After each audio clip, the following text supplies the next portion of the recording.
Aquí inicia Frente al Personaje, un programa de Global Opinion, con la conducción de Osvaldo Morocho Ambudia. Bienvenidos. ¿Cuál es la situación que está pasando nuestro país en este momento en torno a la generación de energía eléctrica? Hay situaciones que se vienen evidenciando y que se reflejan en lo que significan los cortes del fluido en diferentes ciudades, en las principales ciudades del país, que nos ponen en alerta y que podrían significar pues que estaríamos entrando en una etapa crítica en este sentido. El tema que lo vamos a abordar en esta programación de Frente al Personaje, con nuestro invitado, el ingeniero Marco Acuña, que es el presidente del Colegio de Ingenieros Eléctricos y Electrónicos de la provincia de Pichincha. Pero antes de ello, agradecer a todos ustedes que están a través de nuestras plataformas de Global Opinion, saludar también y agradecer a los cientos y miles de visitas que se vienen dando a nivel de nuestros programas, que han despertado un gran interés. El saludo también a nuestra audiencia que tenemos en Side, en Turquía. Saludos también a Monterrey, a Nueva León, a todo México, que está pues pendiente también de nuestros programas generados a través de Frente al Personaje en las plataformas de Global Opinion. Dennos sus likes, ayúdennos con sus comentarios. Esto nos enriquece para hacer cada día pues, un mejor periodismo. Bueno, ingeniero, ¿cómo está? Gracias por haber asistido y atendido este requerimiento. Coméntenos un poquito, desde el punto de vista de ustedes, los profesionales, los ingenieros, ¿qué es lo que está pasando en el país en torno al tema que hemos planteado? Muy buenos días y muchas gracias por esta invitación y deseándole éxitos en esta plataforma y en este medio de comunicación que creemos que va a ser muy importante. En realidad, lo que viene dándole a luces o viendo reflejado en lo que está ya recibiendo los usuarios del servicio eléctrico, no es más que el resultado de todo lo que se ha hecho y no se ha hecho durante, sobre todo, estos últimos 7 años. Uh-huh. La falta de inversión en todo el sector eléctrico, la desestructuralización, desinstitucionalización del sector eléctrico, hacen que hayan llevado, junto a la corrupción que también ha estado dentro de este sector, ha hecho que lleguemos a esta situación, que consideramos una situación de crisis. Una situación de crisis que ya se viene viendo reflejada en diversos aspectos. Las conexiones súbitas que existen, las desconexiones súbitas que existen en estos últimos tiempos, que en realidad son un reflejo de estar caminando al filo de la navaja. Ya.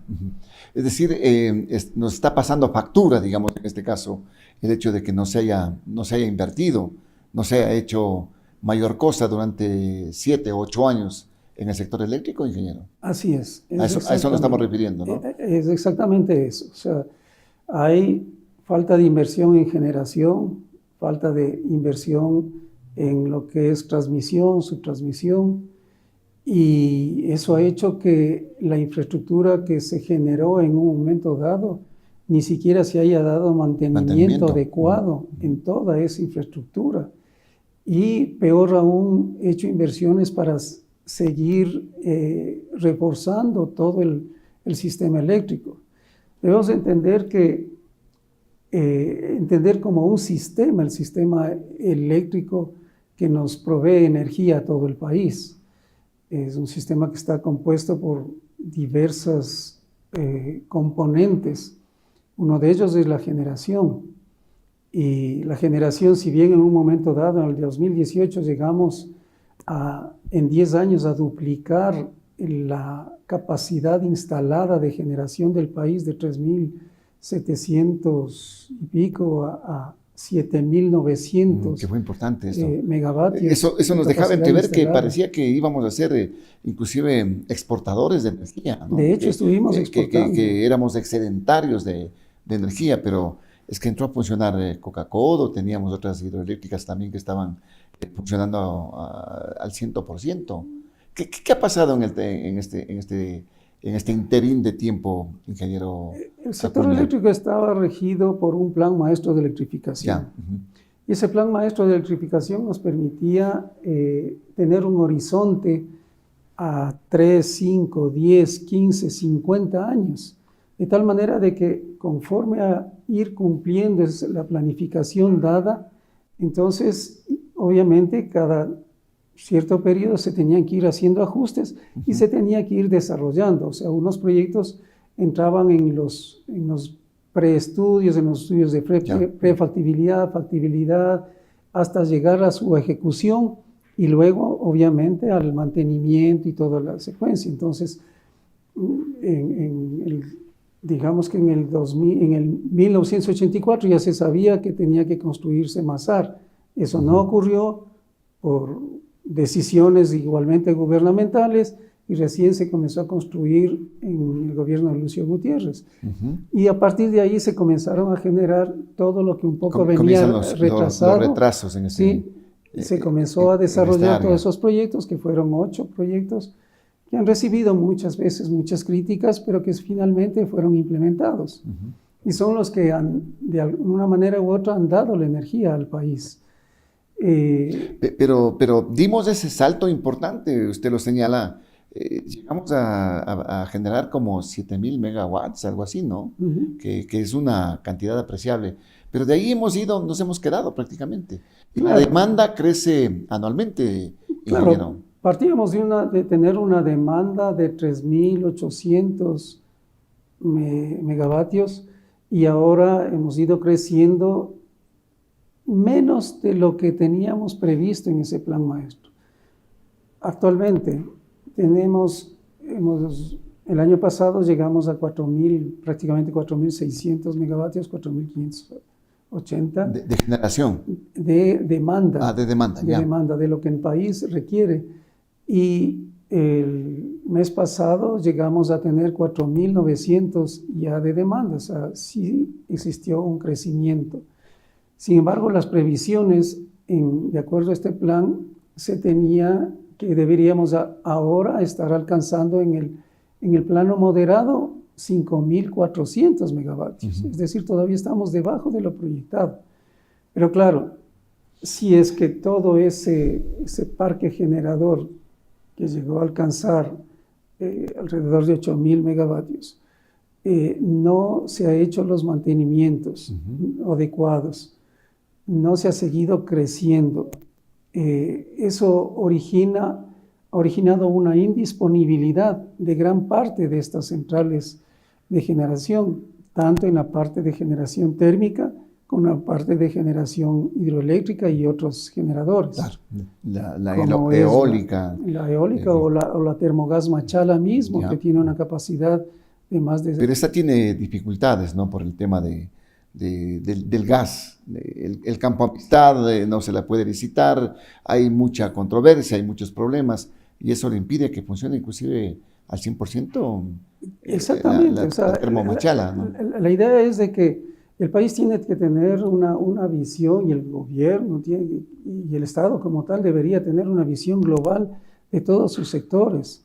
Y entonces, claro, se pensó que el campo Amistad debía producir suficiente gas como para que entregue gran parte de esa producción a la generadora que en cambio nos producía electricidad. Y también debieron haberse hecho los mecanismos y la infraestructura necesaria que desarrolle para la importación de gas, si fuera el caso, para que también cuente con todo lo que necesita esa central para que igual nos pueda entregar energía, que es, digamos, menos contaminante que generar con las otras centrales térmicas que generan a partir del diésel o de otros combustibles fósiles. Búnker o diésel, ¿no? Que es más contaminante y más cara, pues, en este caso. Y más cara también, igualmente. Pero las dificultades, ¿por qué se dan? ¿Por qué se dejó de invertir? ¿Por qué no se ha dado mantenimiento inclusive a las propias centrales termoeléctricas que tenemos, no sé cómo esté Termo Esmeraldas, ya Termo Machala, ya lo hemos señalado, no ha habido mantenimiento de las centrales hidroeléctricas. Me parece que va a entrar también en mantenimiento Coca-Codo, una central que ha sido criticada en desde cuando se puso a funcionar, y ha servido ahora para solventar en parte este requerimiento que tenemos de energía eléctrica, ingeniero. Así es. Yo considero que el problema es el cambio de orientación en cuanto a la visión de cómo se debe desarrollar el sector eléctrico. Acordémonos,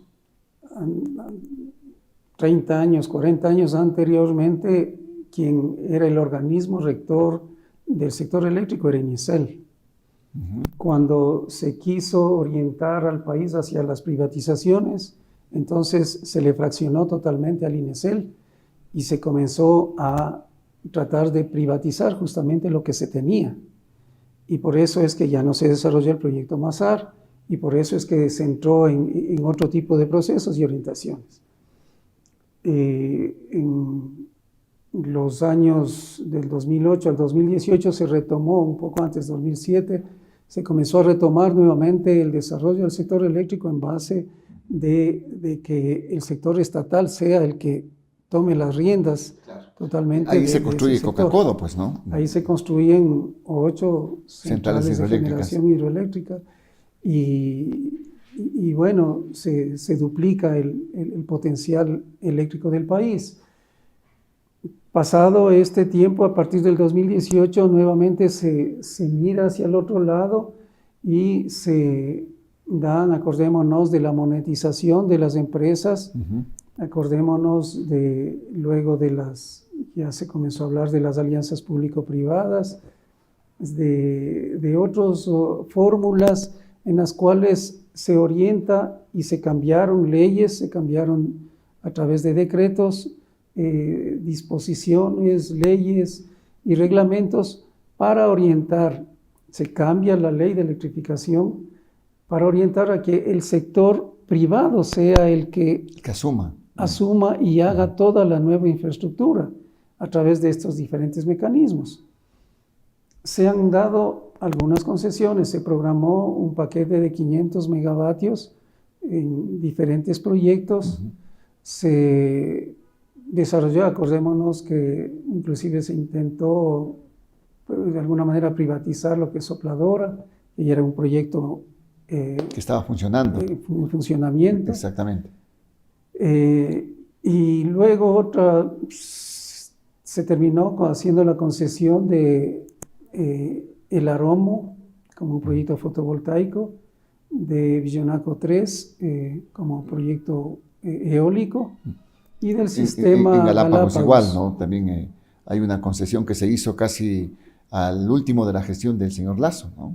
Así es, en los 2 últimos días del señor Lasso se hicieron 8 concesiones por un lado, y por otro lado se hizo una concesión a Energiquil, que hasta el momento no sabemos exactamente las condiciones en las cuales se hizo, y esta concesión en Energiquil se la hizo en función de que debía entregar prontamente la energía para solventar el estiaje. El estiaje y las crisis en las que estamos inmersos.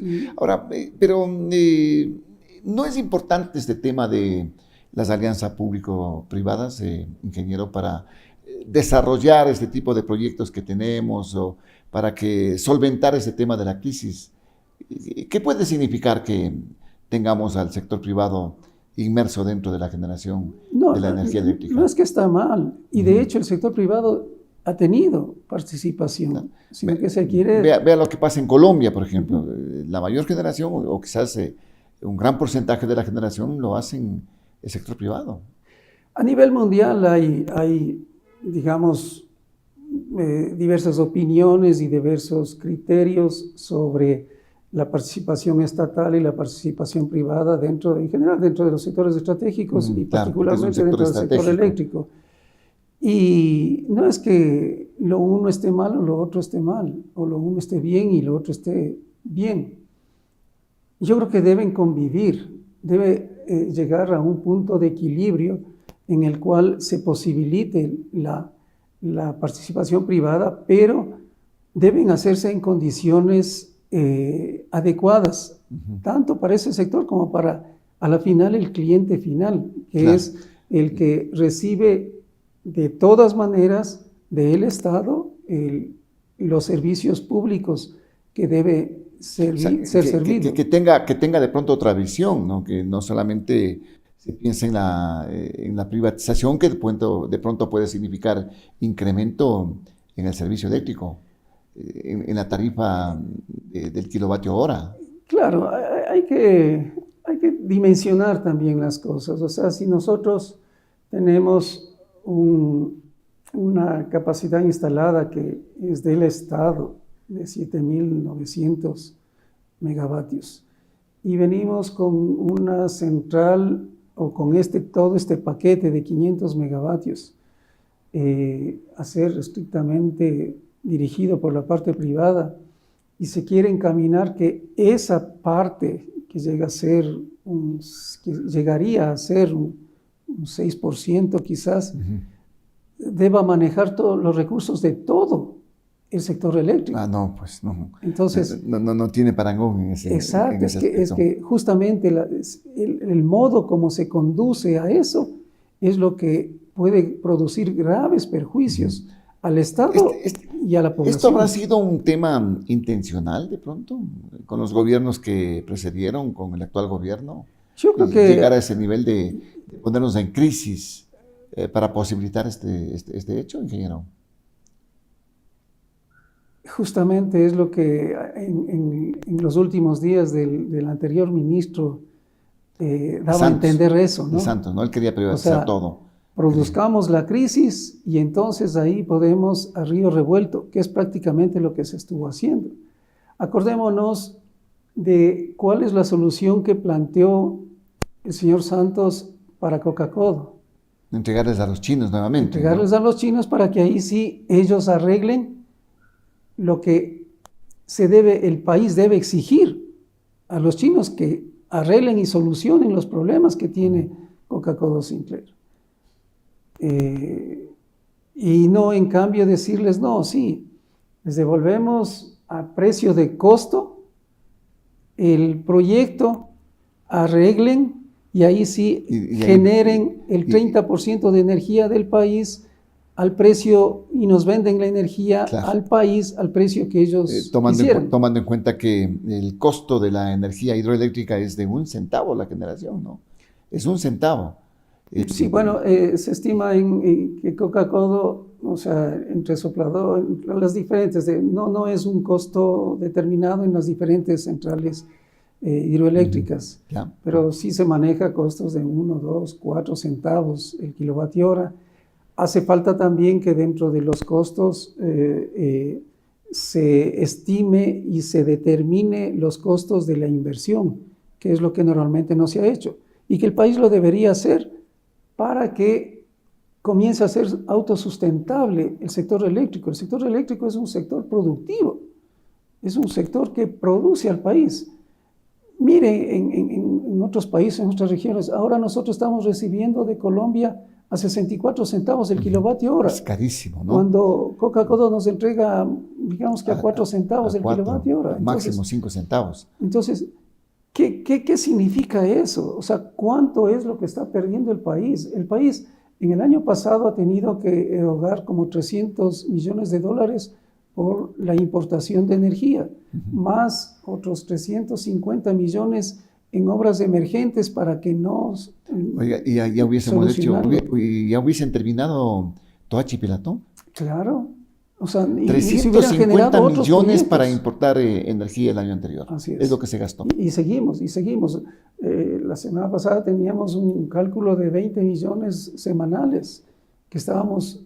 Y ese es dinero efectivo. Ahí no puede decir que no le voy a pagar o le voy a negociar, le voy a pagar el próximo año. Eso es lo que le estamos pagando a Colombia, digamos. Porque son los generadores privados allá en Colombia. Entonces, es un mercado diferente al ecuatoriano. Allí eso es lo que cuesta y esto se tiene que pagar entonces. Exactamente. Y hemos tenido que pagar. Es que o pagamos y prepagamos o no tenemos esa energía. De todas maneras, aún así, ya los generadores, las empresas o la Asociación de Generadores de Colombia, ya desde hace algún tiempo habían advertido de que ellos no podrían seguir entregando en las cantidades que estaban entregando, porque Colombia también tiene que proteger su mercado eléctrico. Claro. Y claro, ellos están también en estiaje en este momento. También les afecta el estiaje. Y están complicados. Me parece que bajaron al 1% que le están vendiendo la energía a nuestro país. Hay horas y días en que ya Colombia no nos entrega ningún kilovatio hora. Hay, qué sé yo, de 7, 8 horas que no nos está entregando. Hay otras que nos entrega limitadamente, 40, 60, 130 megavatios. Ya no nos entrega los 450 megavatios que podría entregarnos y que algún rato nos estuvo entregando.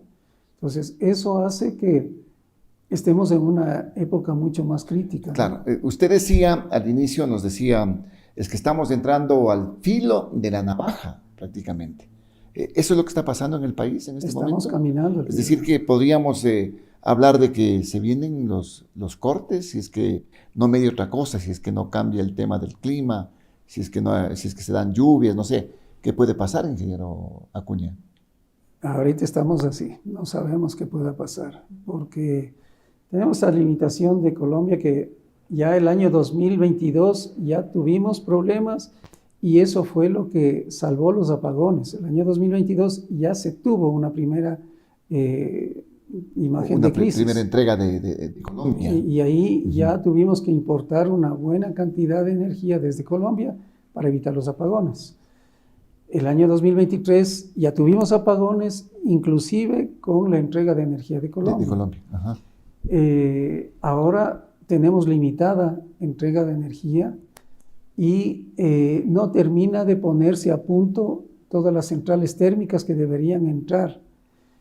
Igualmente, las centrales hidroeléctricas tienen que entrar en Pero ¿qué pasó? mantenimiento. Porque ya tenemos el problema en el 23. ¿Y qué pasó? No se alcanzó en los tiempos específicos para los mantenimientos de las centrales térmicas. Es la falta de decisión y es la falta de entrega de recursos, en donde debe entregarse recursos para que se hagan los mantenimientos necesarios, para que se hagan las adquisiciones necesarias.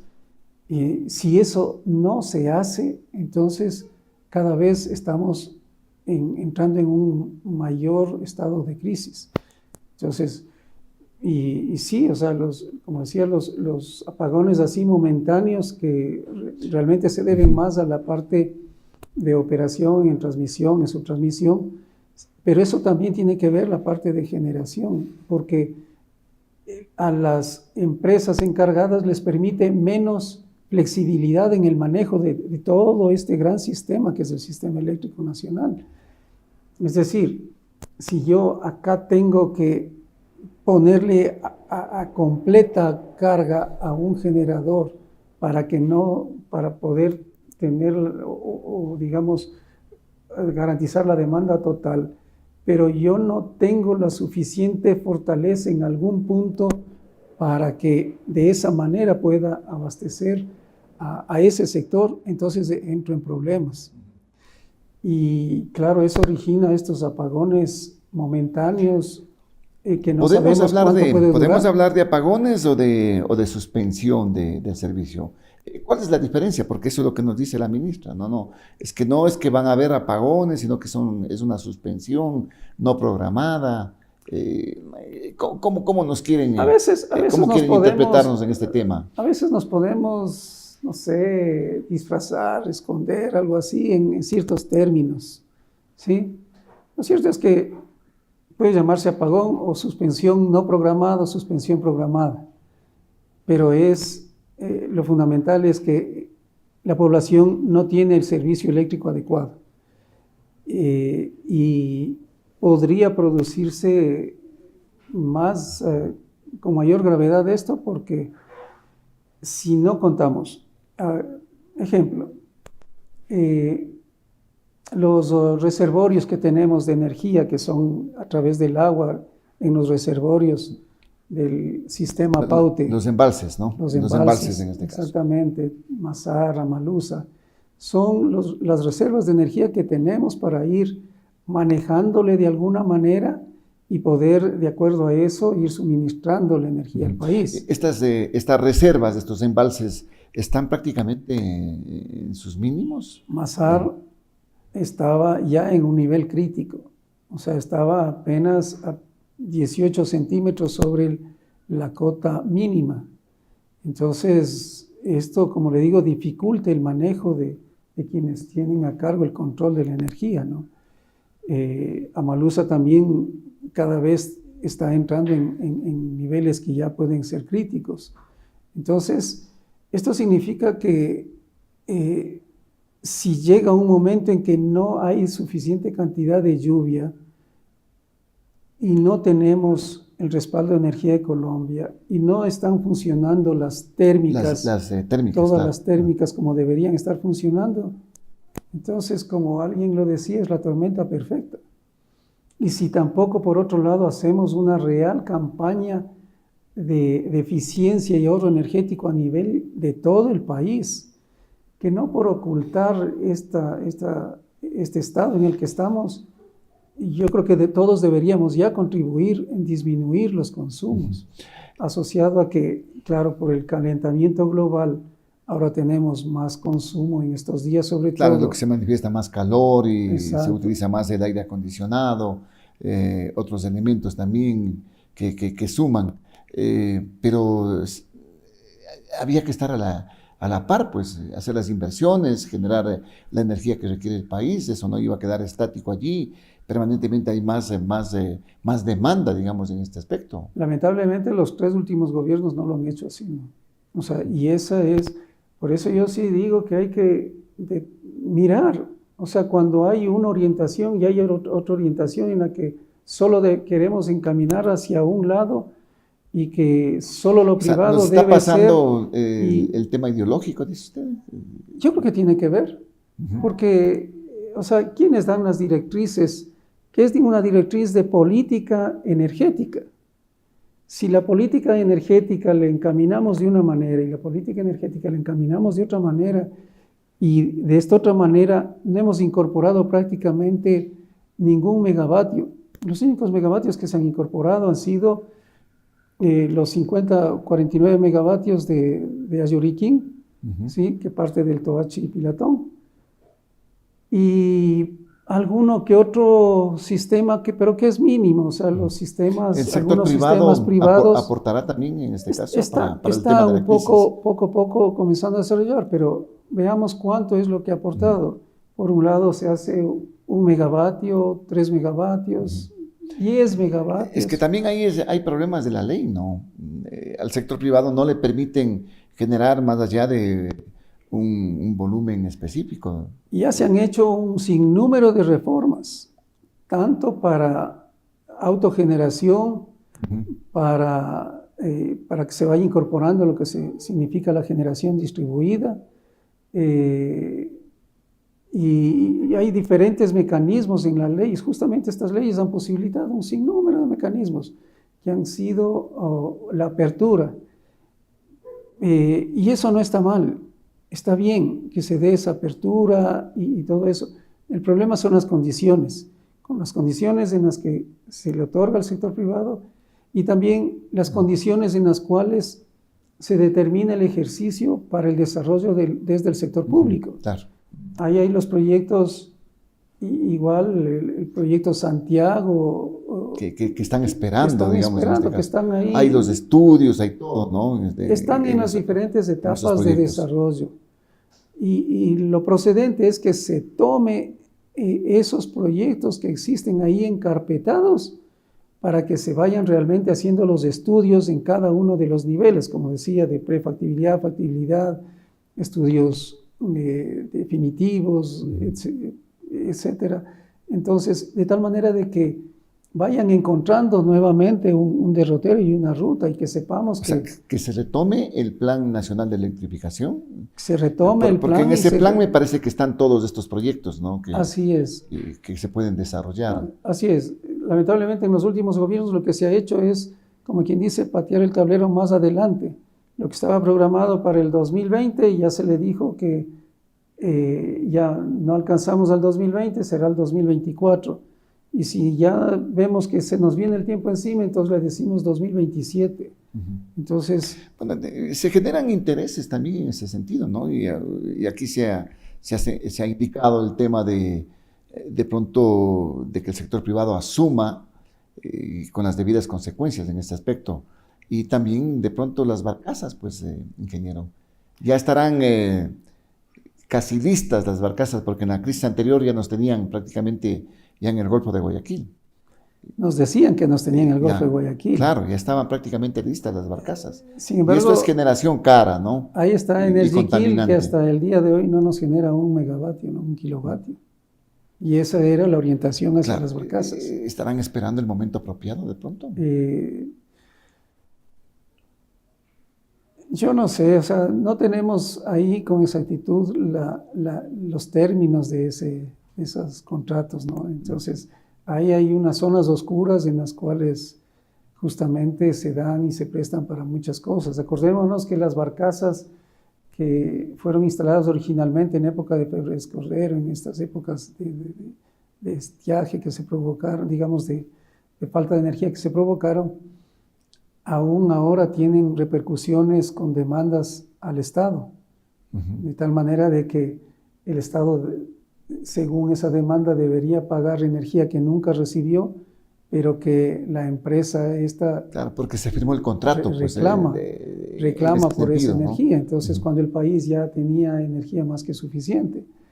Entonces, ¿esos contratos nuevos están en esas mismas condiciones? Nos preguntamos.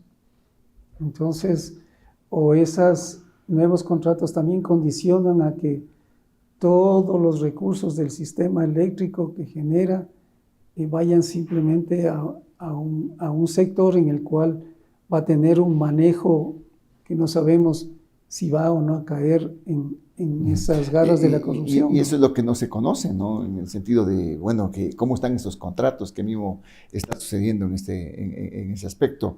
Dicen que no hay energía más cara que la que no se tiene, pero tampoco se puede llegar a esos niveles tan altos como los que se está pagando, porque eso es un perjuicio para el Estado. Bien se pudo haber invertido esto, ingeniero. Claro, o sea, también se hizo el cálculo, se ha hecho algunos cálculos en cuanto a las pérdidas por no tener energía en los días de los apagones. Entonces también hay pérdidas, hay unos que calculan 300, 600, 900 millones de pérdidas por no tener la energía, ¿no?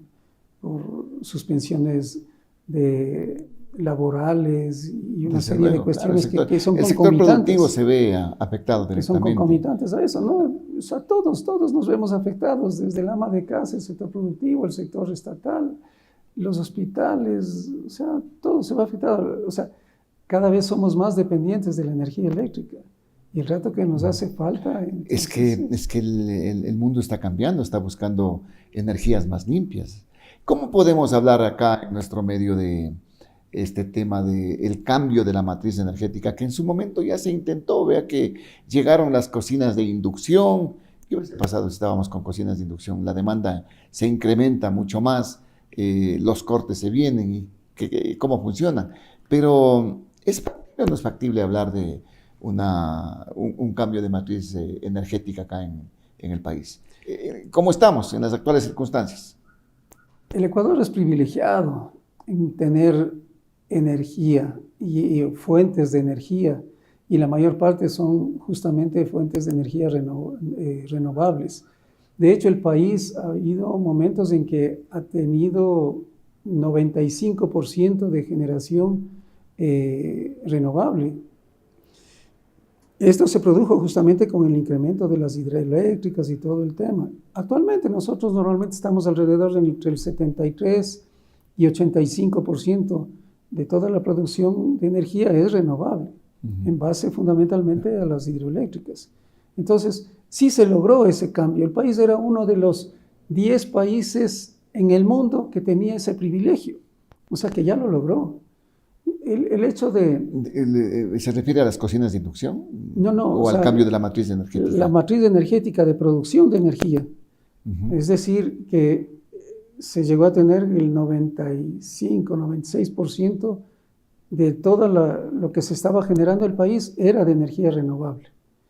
Entonces, y por eso el país llegó inclusive a exportar, por eso estaba, digamos que era procedente el incentivar el uso, el cambio del uso de la energía en muchos sectores, en las cocinas de gas, con transformarlas a cocinas eléctricas de inducción, en el sector camaronero, cambiar los generadores que tienen a diésel u otros combustibles fósiles, claro, conectarlos al sistema nacional para que utilicen la energía eléctrica que viene de fuente renovable. Y así, o sea, diferentes sectores. Ahora mismo, mire, y eso también hay que establecer un equilibrio. El sector minero que está extrayendo tanto dinero ya. Tantos recursos, ¿no? Tantos recursos. A nivel de los minerales. El año pasado extrajeron, declararon una exportación de 3.300 millones de dólares. Y tienen la energía subsidiada. Y tienen energía a 5 centavos el kilovatio hora, menor que lo que tenemos cualquiera de nosotros como usuario residencial. Entonces, ¿eso es coherente? Nos preguntamos. Entonces, eso también hay que establecer de tal manera de que, y darle los recursos en cambio al sector eléctrico, a CELEG, es quien tiene a cargo la mayor parte de los generadores, y sin embargo no le entregan los recursos para que pueda operar adecuadamente.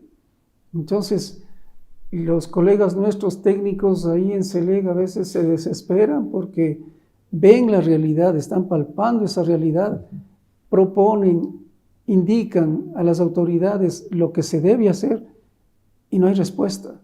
No hay respuesta para que esas instituciones del sector eléctrico puedan realizar lo que deben, lo que los técnicos saben que deben hacerse, y por el sector político, en cambio, no se direcciona de tal manera de que pueda desarrollarse. Bueno, hay tantos intereses que se manejan que los hemos analizado quizás muy superficialmente en esta entrevista, a dónde van los visos que se tienen respecto a lo que podría significar el manejo mismo del sector eléctrico en el país, el tema que siempre está flotando allí, que es la privatización, fundamentalmente.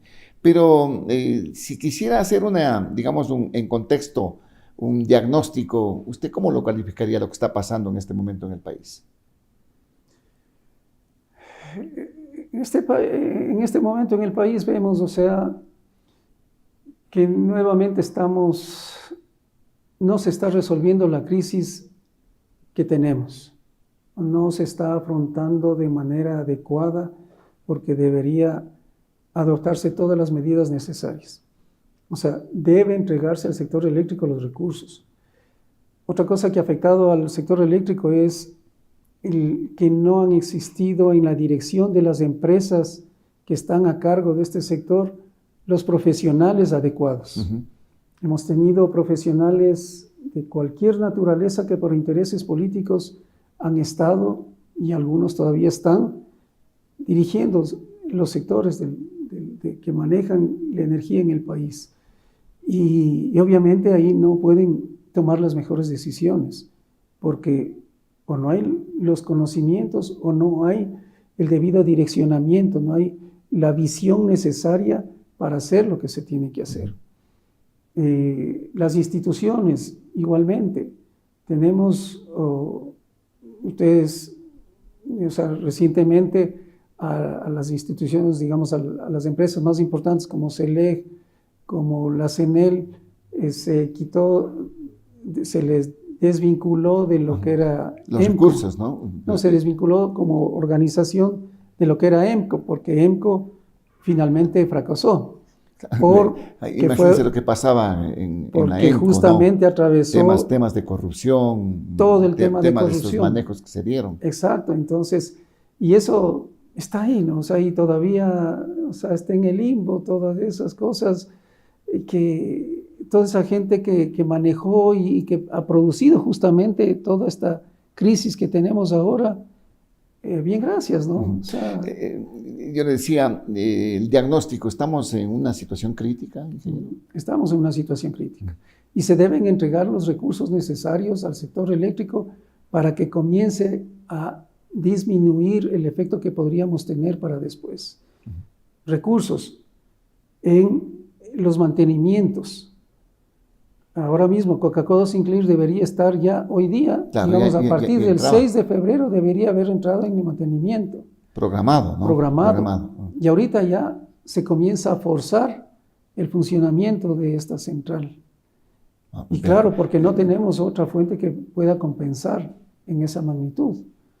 Y ahí es, yo siempre en ese caso digo, es como el mantenimiento de un carro, ¿no?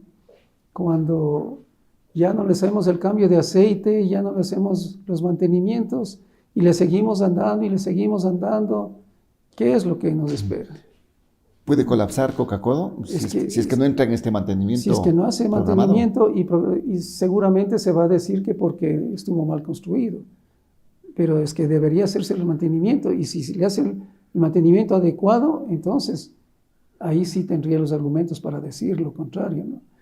Entonces, y no solo de esa central, son un sinnúmero de centrales, la central sopladora y todas las centrales tienen que entrar en un mantenimiento programado. Y normalmente se ha tenido una organización dentro del sector eléctrico de tal manera de que se sabe que el estiaje está entre octubre y marzo, abril, y entonces ahí tiene que estar, debería haber estado, que no estuvo, todo el parque generador listo.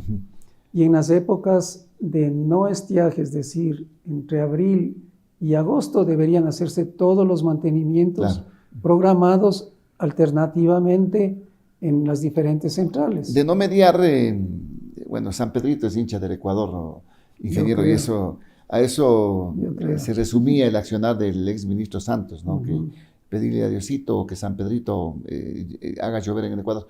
De no mediar eso, ¿usted le ve que son inminentes los cortes de energía en el país? Yo creo que inclusive deberíamos, o sea, el gobierno debería sincerar un poco más y debería entrarse de alguna manera en ciertos cortes programados y ya, para tener que inclusive los diferentes organismos puedan tener un mejor control de la energía y no entrar en estos cortes súbitos, que podrían ser más intensos y más largos en un momento dado. O sea, este momento ya deberíamos tener ya suspensiones programadas, cortes programados. Yo creo, pero es como también en la anterior crisis, o sea, nos dijeron, no va a haber cortes, después sí va a haber cortes, acuérdese que era una incertidumbre que un día nos decían que sí iba a haber y otro día nos decían que no va a haber. Y yo creo que acá quizás por la cuestión política, para que no le afecte políticamente al gobierno de turno, o sea, prefieren forzar a todo el sistema eléctrico para evitar al máximo los cortes, que podrían eso devenir en asuntos de... Una baja en la popularidad del presidente, claro. Hablando de que de pronto puede ser después de la consulta, ¿no? Que ya es la próxima semana. Exactamente, o sea, yo creo que tiene que ver con eso. O sea, se mezcla la política con lo técnico. Yo creo, o sea, de hecho, o sea, a veces yo creo que malentendemos también ciertos términos y lo que decía hace un momento, la política energética debería ser una, y debería ser un poco, en cierta manera, independiente del gobierno de turno, de tal manera de que se trace, o sea, lleguen a acuerdos en que se trace un derrotero, un camino y de acuerdo a eso sigamos trabajando todos. Pero no, o sea, aquí vamos en un vaivén que ahora lo apuntamos hacia acá y cambiamos las leyes para que todo camine hacia acá y después vamos hacia acá y apuntamos, cambiamos nuevamente todas las leyes para que orientemos hacia este otro lado, ¿no? Si no existe una política que priorice los intereses del país, lamentablemente la situación continuará de esa manera. Ingeniero, agradecido por su presencia, muy amable. Muchas gracias. Por ponernos en alerta también de lo que está sucediendo en el ámbito eléctrico en el país. Muchas gracias. Gracias al ingeniero Marco Acuña, el presidente del Colegio de Ingenieros Eléctricos y Electrónicos de Pichincha, hablando sobre esta crisis que se nos viene, de no mediar lo que he dicho. Si es que no hay las lluvias que se esperan de pronto en las zonas que son de incidencia de las centrales hidroeléctricas, la situación puede ser muy complicada porque no se ha hecho mayor cosa en lo que significa el parque térmico igualmente acá en nuestro medio. Bueno, gracias por la sintonía, gracias por estar siempre con las plataformas de Global Opinion, de esta programación de Frente al Personaje. Gracias también por seguirnos a través de nuestras plataformas de YouTube, de Facebook, de Instagram, de Twitter. Por favor, denos sus likes, es importante para nosotros, y también sus comentarios, que son un aporte fundamental para seguir haciendo un periodismo de calidad. Volveremos con nuevos temas a través de nuestro canal de YouTube. Felicidades.